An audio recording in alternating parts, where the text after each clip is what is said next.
열왕기하 4장하고 5장은 하나님의 복이 임하는 이야기를 소개해주고 있는데요. 4장은 이 북이스라엘이 굉장히 제약이 가득한 곳에서도 하나님의 복이 남편을 잃었던 여인에게, 아이가 없는 가정에게, 또 그 아이가 죽어서 슬픔에 있는 그 가정 속에 하나님의 복이 임하는 거죠. 생명이 태어나고 죽었던 아이가 다시 살아나는 그런 복이 임하고, 또 선지자의 그 아내의 집 속에 하나님의 그런 채워주심, 기름이 다 차는 그런 채워주심들이 있고, 그 길갈 땅에 제자들이 있을 때 그 흉년 속에서 하나님의 그런 먹여주심, 독이 든 그 국을 바꿔주셔서 먹여주시는 하나님, 또 보리떡으로 100명을 먹게 해주시는, 남게 해주시는 그 하나님의 일하심이 이 북이스라엘 땅 가운데 있다는 것을 보여주고 있어요. 오늘 열왕기하 5장에는 북이스라엘 땅을 벗어나서 어디에 복이 임하죠? 누구에게? 아람 왕의 군대 장가 이 나아만에게 복이 임하고 있어요. 아람 왕이 어떤 나라예요? 지금 북이스라엘과 전쟁 중에 있는 나라예요.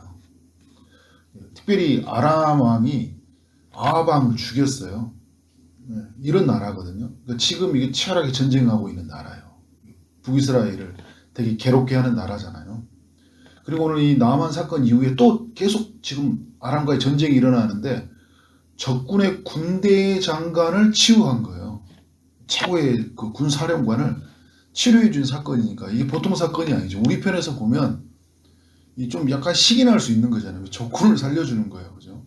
하나님의 복은 어디에 사느냐, 네가 이스라엘이냐 이방인이냐, 네가 예루살렘의 어떤 누구냐, 종교 지도자냐, 갈릴리의 어부냐, 이런 것에 따라서 하나님 신분의 차이, 나라의 차이, 어떤 그들이 가지고 있는 부유한 어떤 척도의 차이에 따라서 하나님의 복이 임하는 것이 아니라, 하나님의 복은 하나님을 경외하는 자들, 하나님 편에 서 있는 자들, 하나님께 믿음으로 그의 뜻에 순종하는 자들에게 하나님의 복이 임한다는 것을 보여주고 있어요.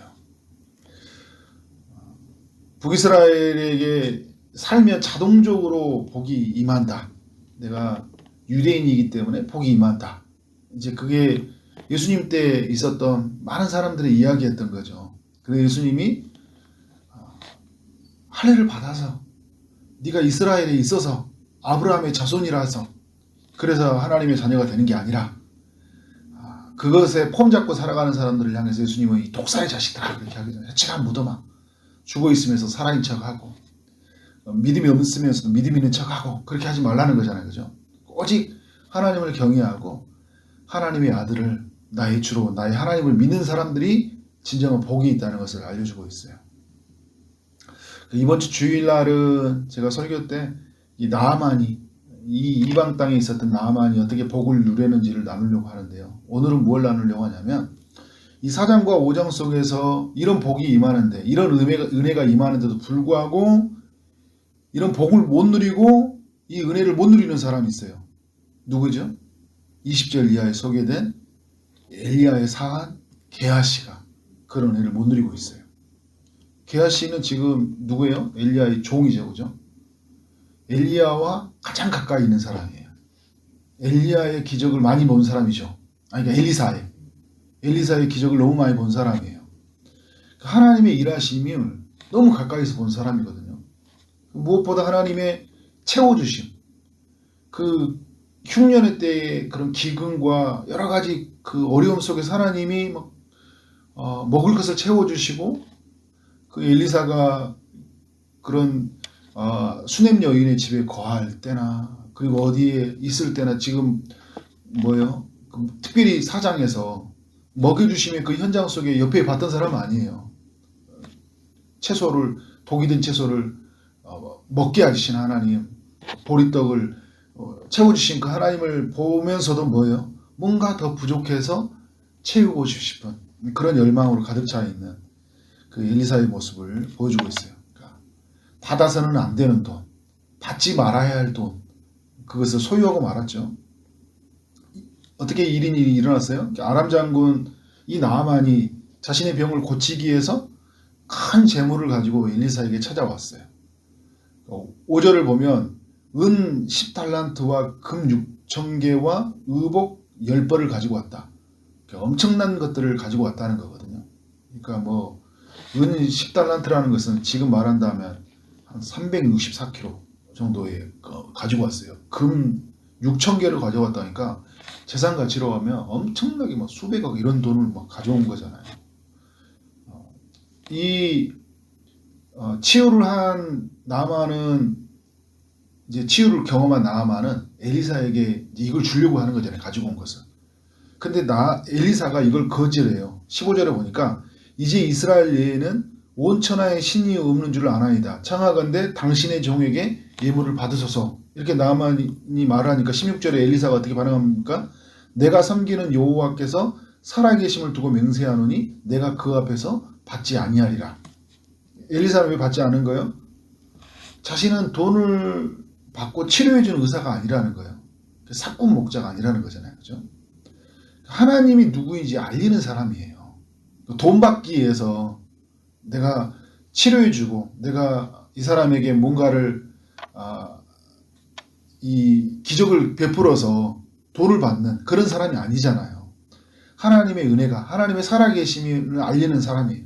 그게 어디에 사는 사람이 이방 사람이든지 이스라엘 사람이든지 상관없이 나아만으로 하여금 하나님의 은혜를 확실하게 각인시켜 주기 위해서 어떻게 된 거예요? 돈을 안 받았어요. 그런데 이 나아만이 이 은혜를 경험하고 이제 철저하게 하나님의 은혜인 거잖아요. 돈을 주지 않고도 하나님의 은혜를 받는 거잖아요. 이방 사람인데 하나님의 고쳐주심을 경험하게 되었어요. 그래서 돌아가고 있는 중에 이 엘리사의 사한 게하시가 그 뒤를 따라가는 거잖아요. 그리고 23절 이하를 보면 게하시가 나아만을 향해서 나에게 은 한 달란트와 옷 2벌만을 주라. 그러니까 은 한 달란트는 36kg 정도 되는 것들이에요. 그러니까 돈이 어마어마하게 지금 말해도 36kg만 해도 엄청난 돈이에요. 그러자 이 나아만이 고마우니까 은 한 달란트가 아니라 얼마를 줘요? 2달란트를 줘요. 더 많은 걸 준 거죠. 이 사람은 이제 엘리사를 떠나서도 평생 이제 종의 신분도 벗고 부자로 떵떵거리고 살 수 있는 것들이 이제 주어진 거예요. 그러니까 엘리사를 따라다니면서 하나님의 일하심, 그 하나님의 뜻이 북이스라엘 땅마다 펼쳐주신 그 영광을 누리는 것보다 뭐예요? 지금 내가 은 2달란트와 가지고 있는 의복으로 사는 것이 더 좋았다. 그래서 이 엘리사가 이걸 알고 게하시를 향해서 뭐라고 하냐면 어찌 은을 받으며 옷을 받으며 감남원이나 포도니냐 양이나 소나 남종이나 여종을 받을 때이냐 이렇게 이야기를 하고 있어요. 그러면 이전에 뭔가 더 받았던 이야기가 있었던 것 같아요. 그죠? 감남원이냐 포도니냐 이런 이야기 하는 거 보면 뭔가 이게 엘리사를 따라다니면서 다른 게 이 관심이 많았던 이 엘리사를 책망합니다. 그래서 이게 게하시에게 2가지 형벌이 선고가 되는데 하나는 첫 번째는 뭐냐면 나병에 걸린다고 해요. 2번째는 뭐예요? 그 병이 자손 대대로 유전이 된다고 합니다. 돈을 받았는데 뭐예요? 엄청난 큰 고통을 겪게 되었던 거죠. 여러분 이 나아만도 마찬가지예요. 나아만은 그 사람들 앞에 크게 존경받는 사람이었고 왕에게 사랑받는 사람이었고 엄청난 돈을 가지고 있었는데 가장 불행한 사람이란 게 뭐예요? 나병에 걸렸잖아요. 근데 그 병이 누가 걸렸어요? 사실 지금 나아만이 걸린 게 아니라 이제 게하시가 걸린 거예요. 다 얻었는데 뭘 얻었어요? 가장 고통스러운 병을 겪게 된 거예요. 이 북이스라엘 땅 안에서 살 수 없는 거잖아요. 격리되어 살아야 되는 거예요. 그러니까 엄청난 그 고통이 그에게 임했다는 거예요. 가장 가까이에 있는 그러니까 이 사안에게 이런 재앙이 찾아오고 있어요. 무엇이 이렇게 만들었어요? 그에 가지고 있는 탐욕을 어떻게 해요? 주님이 주시는 것보다 더 앞섰기 때문에 그러니까 하나님의 나라 안에서 주시는 이 풍성함보다 세상에서 얻어지는 것이 더 가치 있고 의미 있었기 때문에 내가 엘리사를 따라다니면서 하나님의 나라가 어떻게 북이스라엘 땅 가운데 전파되느냐 그 일하심이 나타나냐 그것에 자신의 삶에 무게가 있는 것이 아니라 내가 엘리사를 따라다니면서 나에게 무엇이 떨어질까 어떤 콩고물이 생길까 내 삶 안에서 어떤 부유된 이야기가 남길까? 마치 예수님을 따라다녔던 제자들과 비슷하죠, 그죠? 그리고 가장 비슷한 인물이 누구예요? 예수님의 제자 가룟 유다와 비슷한 모습을 보여주고 있어요. 근데 게하시와 가룟 유다의 차이점은 뭐냐면 가룟 유다는 마지막까지 돌이키지 않았거든요. 근데 게하시는 마음을 돌이켜요. 이렇게 자기가 나병에 걸리는 이 저주를 받음에도 불구하고 어떻게 하냐면 8장에 가보면 이 수넴 여인이 자신의 소유를 잃어버렸을 때 자신이 엘리사를 대신해 가지고 그 북이스라엘 왕에게 가가지고 수넴 여인의 모든 권리를 다 찾아줘요. 그런 역할을 해요.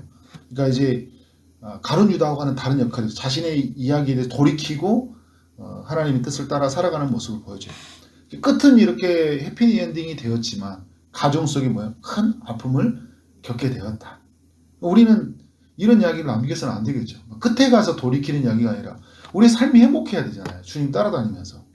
근데 탐욕이 지배돼가지고 이렇게 삶의 저주스러운 삶을 살아가서는 안 된다. 하나님의 사람들에게는. 게하시의 삶이 아니라 우리는 누구예요?